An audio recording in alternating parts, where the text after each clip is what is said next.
Помимо Великой Китайской стены, существует также Великая Зеленая стена. Это глобальный проект африканских стран для борьбы с опустыниванием земель. Суть проекта – создание полосы древесной растительности, которая предотвратит расширение пустыни Сахара.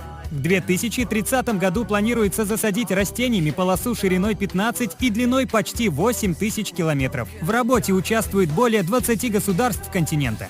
Конечная цель стены – восстановление 100 миллионов гектаров земель, очищение воздуха и создание 10 миллионов рабочих мест в сельских районах Африки.